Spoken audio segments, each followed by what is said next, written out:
예레미야서 33장 1절부터 9절까지의 말씀, 저와 여러분이 한 절씩 교독합니다.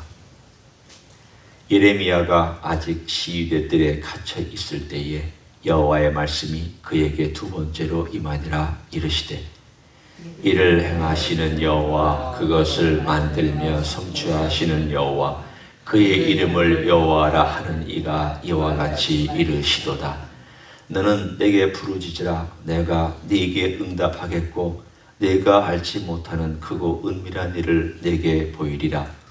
이스라엘의 하나님 여호와께서 말씀하시니라. 무리가 이 성읍의 가옥과 유다 왕궁을 헐어서 갈대아인의 잠오와 칼을 대항하여 싸우려 하였으나 내가 나의 노염과 분함으로 그들을 죽이고 그들의 시체로 이 성을 채우게 하였나니, 이는 그들의 모든 악행으로 말미암아 나의 얼굴을 가리어 이 성을 돌아보지 아니하였음이라. 그러나 보라, 내가 이 성읍을 치료하며 고쳐 낫게 하고 평안과 진실이 풍성함을 그들에게 나타낼 것이며, 내가 유다의 포로와 이스라엘의 포로를 돌아오게 하여 그들을 처음과 같이 세울 것이며, 내가 그들을 내게 범한 그 모든 죄악에서 정하게 하며 그들이 내게 범하며 행한 모든 죄악을 사할 것이라. 같이 읽습니다.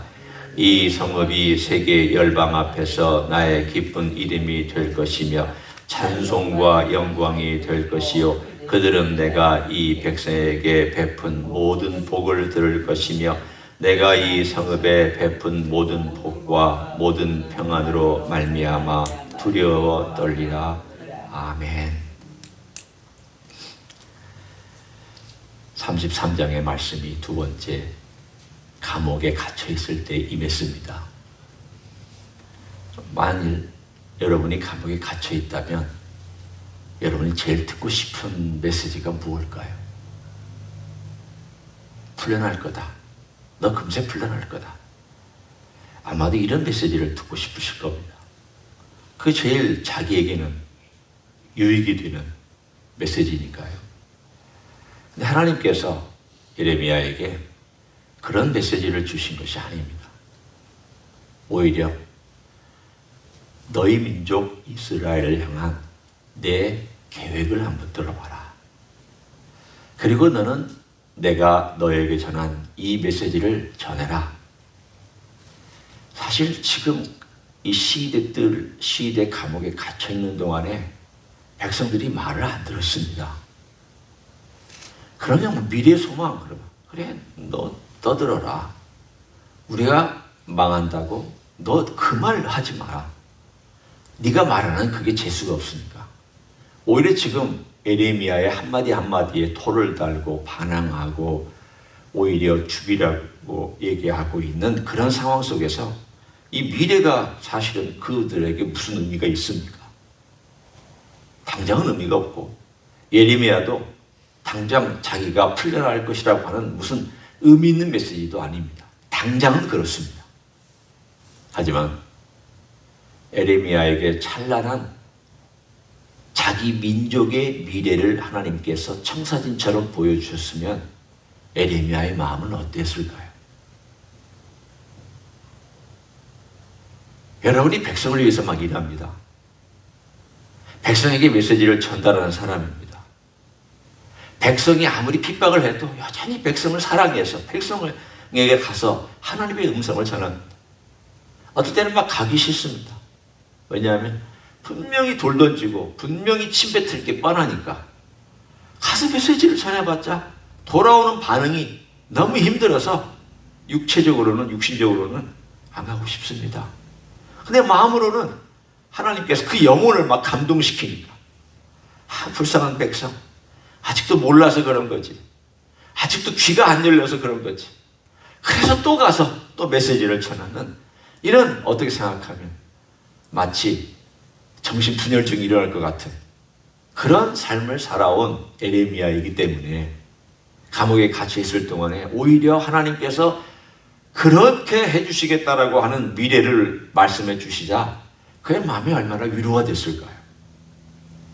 비록 지금은 아니지만 언젠가 하나님께서 이거 행하신다고 하시니 미래가 있구나. 당장은 깜깜해도 언젠가 햇빛이 나타나겠구나. 지금 막 비가 쏟아지고 천둥번개가 내리치고 막 물난리가 나고 지금은 막 모든 것이 엉망진창이라 할지라도 언젠가 햇빛 나고 깨끗하게 정리되고 모든 것이 깔끔해지는 그런 날이 올 거다라고 하나님께서 딱 말씀해 주시니까 감옥에 있는 예레미야는 큰 위로를 받았을 것입니다. 그렇지만 한번 생각해 보십시오. 아니 도대체 이런 백성이 뭐가 이뻐서 하나님은 그렇게 찬란한 미래를 주시냐. 참 사랑이라는 게 참 특이합니다. 사랑은 손해도 사랑은 마음도 아픈 거죠. 근데 여기서 오늘 우리가 또 읽을 수 있는 사랑의 또 하나의 특징이 있습니다. 사랑은 매이는 것입니다. 자기 스스로를 묵습니다. 하나님께서 아브라함을 축복해 주신 것도 하나님께서 아브라함을 사랑하셔서 아브라함을 택하시고 아브라함에게 일방적으로 약속해 주셨습니다. 내가 이 땅 주겠다. 네 자손 주겠다.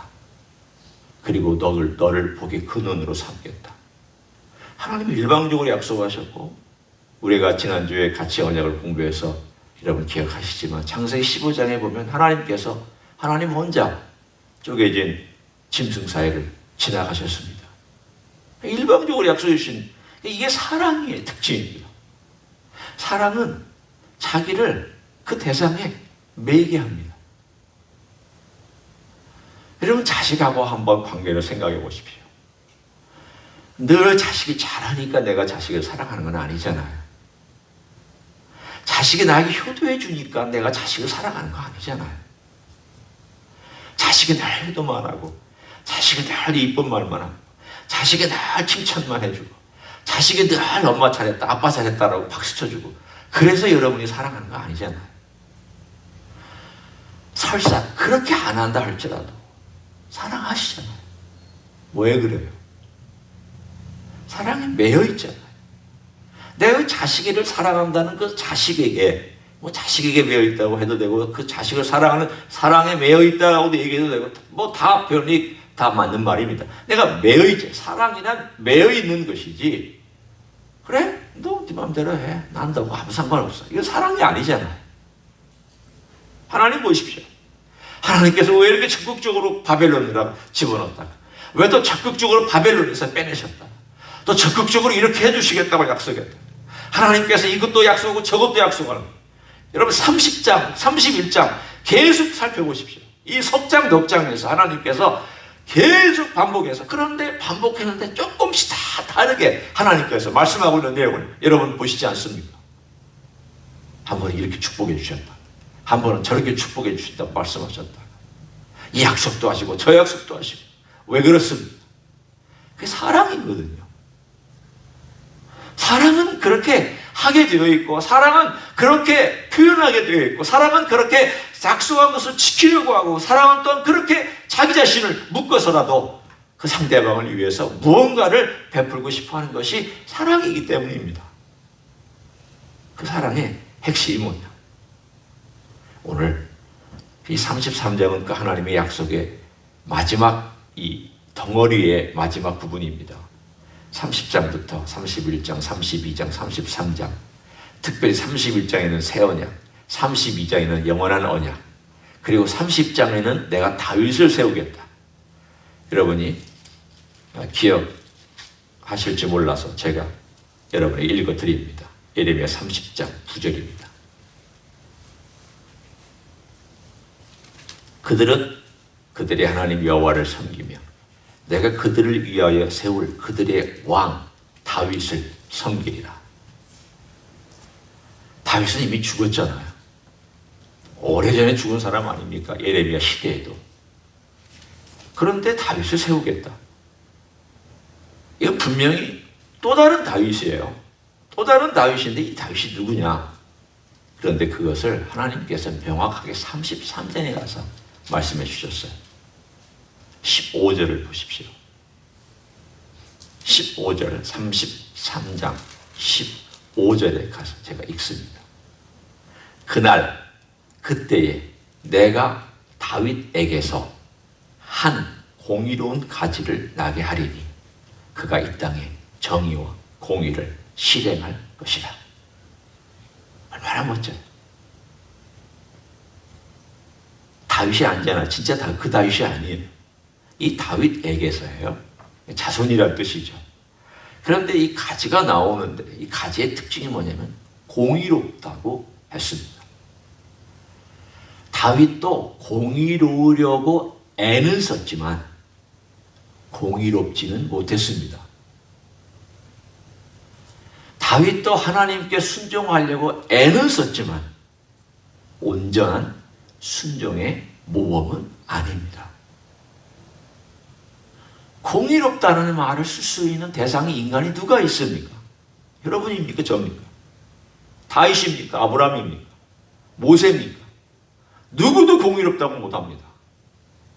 누구도 의롭다고 말할 수 있는 대상은 아무도 없습니다. 이 특징을 딱 보는 순간 이건 정확하게 읽는 사람마다 유대 사람이라면 그리고 그 후대 사람이라면 압니다. 아, 메시아구나. 하나님께서 세울 메시아구나. 하나님께서 계속 약속해 오셨던 그리고 하나님께서 계속 주시겠다고 선물로 주시겠다고 말씀하셨던 메시아구나. 아, 그 메시아가 오시면 그날이 오는구나. 그럼 그날의 특징이 뭔가를 한번 살펴봅니다. 6절부터 우리가 읽었던 내용들이 그날 메시아가 오셔야만 이루어진 그 내용들. 하나님이 어떤 축복을 주시는지 보십시오. 그러나 보라, 내가 이 성읍을 치료하며 고쳐 낫게 하고 평안과 진실이 풍성함을 그들에게 나타낼 것이며. 첫째 특징은 풍성한 평안과 풍성한 진실. 이건 진실이라는 말이 되기도 하고 진리라는 말이 되기도 합니다. 두 개는 같이 혼용해서 씁니다. 어떨 때는 진실로 번역하기도 하고 어떨 때는 진리라고 번역합니다. 온전한 왕, 의로운 왕이 오셔야 진정한 평화가 있고 그분이 오셔야 진정한 진리가 선포되며 그분이 오셔야 모든 것이 진실함으로 채워집니다. 아, 이거는 인간 왕이 와서는 안 되는 거구나. 첫 번째 특징이죠. 두 번째, 7절. 유다의 포로와 이스라엘의 포로를 돌아오게 한다.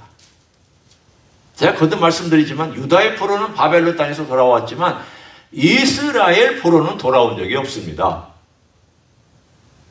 유다는 남왕국이고 이스라엘은 북왕국인데 남왕국은 70년 후에 돌아왔지만 북왕국은 흩어져서 돌아온 적이 없습니다. 아, 이것도 미래구나. 더 미래구나. 8절. 내가 그들을 내가 범한 모든 죄악에서 정하게 하며 그들이 내게 범하여 행한 모든 죄악을 사한다. 자, 모든 죄악을 사한다. 이 어떻게 죄악을 사합니까? 예, 예수님께서 십자가에서 돌아가셔야만 그들의 죄악이 용서받습니다. 메시아가 죽어야만 용서받습니다. 오늘 여기서는 그것이 나타나 있지 않지만 우리는 이사야서나 또는 다른 선지서를 통해서 또는 신약은 우리는 분명히 신약을 알고 있기 때문에 이 모든 죄악을 사하시려면 예수님께서 메시아로 오셔서 이 땅에서 그들의 죄악과 이방인의 죄악을 위해서 그것을 모든 죄악이라고 했으니 거기 나와 있잖아요.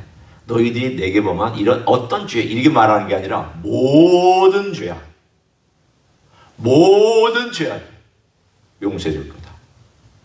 나와 있잖아요. 또 9절에 한번 보십시오. 이 성읍이 세계 열방 앞에서 나의 기쁜 이름이 될 것이며 찬송과 영광이 될 것이요. 바벨론 땅에서 돌아온 이후로 예루살렘의 세계 역사 가운데 하나님의 영광과 찬송이 된 적이 아직까지 없습니다. 만약 있다면 여러분이 역사 속에서 찾아서 저에게 좀 가져와 봐 주십시오. 아, 이게 아직 안 이루어졌구나. 예루살렘이 세계 이방인들 사이에서 세계 온 전 세계에서 나의 기쁜 이름이 되고 찬송과 영광이 되고 내가 그들에게 베푼 복을 이방 사람들이 듣고 그 복과 평안으로 말미암아 이방 사람들이 예루살렘을 향하여 두려워할 거다. 그런 적이 있었습니까? 지난 2600년 동안 한 번도 제가 아는 세계 역사 가운데 일어난 적이 없습니다. 언제 일어나겠습니까? 네, 아직 일어나지 않았지만 일어날 것입니다. 하나님께서, 에레미야도 몰랐겠죠. 자기가 시위대 감옥에 갇혀 있을 때, 그때로부터 2600년이라는 이렇게 긴 시간이 지났어도 아직도 이루어지지 않은 이런 예언이 될 줄 예레미야가 어찌 꿈에나 알았겠습니까? 모르죠. 우리도 모릅니다. 어떤 예언은 우리가 살아있는 동안에 이루어질 수도 있고 또 이루어지지 않을 수도 있고 내 자손의 자손 때 이루어질 수도 있고 우리는 모릅니다. 우리는 지금 언제 그것이 이루어지느냐, 이게 모든 우리의 삶의 촉각을 곤두세우고 거기다 두고 살아갈 필요는 없습니다. 이루어질 것은 반드시 이루어질 것입니다. 왜냐? 하나님의 약속이니까. 신실한 분이니까. 그리고 그 사랑은 완성하고야 말 것입니다. 하나님의 사랑은 완성되기 전에는 쉬지 않습니다. 그래서 이런 표현도 있지 않습니까? 하나님으로 쉬지 못하시게 하라. 말이 좀 우습죠. 아니, 하나님은 계속 일하고 오셨고 하나님은 우리처럼 쉬셔야만 하나님도 아니시고 하나님은 에너지가 딸린 분도 아니고 지혜가 딸린 분도 아니시므로 쉬시지 않아도 되는데 하나님은 쉬지 못하시게 하라. 이게 무슨 뜻입니까? 너희가 하나님의 약속을 받았다. 하나님의 사랑을 입었다. 그러나 너희도 하나님의 사랑 앞에 너희들이 계속해서 간구하고 하나님 그 뜻 이루어 주십시오. 하나님 약속한 것 이 땅에 베풀어 주십시오. 하나님의 그 사랑의 끈에 우리가 묶여 있습니다. 우리가 언제 그것이 이루어질지 모르지만 우리가 그때까지 견뎌갈 수 있도록 도와주십시오. 이렇게 하나님의 그 은혜 앞에 자기를 늘 노출시키고 그 하나님의 은혜와 약속이 이루어지길 위해서 간구하는 그런 삶을 살아가도록 하나님을 쉬지 못하시게 하라. 이렇게 오히려 역으로 표현하고 있습니다. 사실은 내가 기도하라는 거죠. 네가 하나님의 사랑에 더 호소하라는 거죠. 하나님의 은혜에 더 호소하며 그 은혜 가운데 걸어가라는 그런 뜻이죠. 오늘 예레미야 33장은 우리들에게 그런 메시지를 전해줍니다. 그것이 하나님의 사랑. 오늘 다 약속되어 있습니다. 그 약속은 메시아 예수 그리스도를 중심으로 펼쳐질 찬란한 미래입니다. 지금 그 미래가 전개되고 있습니다. 언젠가 완성될 그날을 바라보며 오늘도 주님 안에서 은혜 가운데서 잘 기다리시고 견뎌내시고 승리하는 여러분 되시길 예수님의 이름으로 간절히 축원합니다. 기도하겠습니다. 고맙습니다. 우리에게 예수님을 이미 보내주셨지만 이 찬란한 미래는 또한 미래의 것이기도 합니다. 우리는 이 찬란한 미래의 부분적인 것들을 맛보고 있습니다. 평안을 맛보고 있으며 안전을 맛보고 있으며 주님의 사랑을 경험하고 있으며 그 사랑 안에 머물고 있으니 감사합니다. 용서를 경험하며 은혜를 경험하며 주님께서 주시는 축복들을 경험하며 이 땅에 살게 해주시니 감사를 드립니다. 그러나 주님, 찬란한 미래가 우리가 살고 있는 것으로 다 대체되는 것도 아니요. 찬란한 미래는 여전히 오고 있으며 찬란한 미래는 우리 앞에 기다리고 있으며 우리 주님께서 다시 오실 때 그 찬란한 미래를 우리에게 주실 줄로 믿습니다. 주님의 약속은 분명히 이루어질 것이며 주님의 사랑은 완성될 것이며 우리를 향한 그 약속의 놀라운 것들도 자세하고 섬세하게 이루어질 것을 믿습니다. 이런 주님을 신뢰하며 오늘도 승리하는 종들 되게 역사하여 주시옵소서.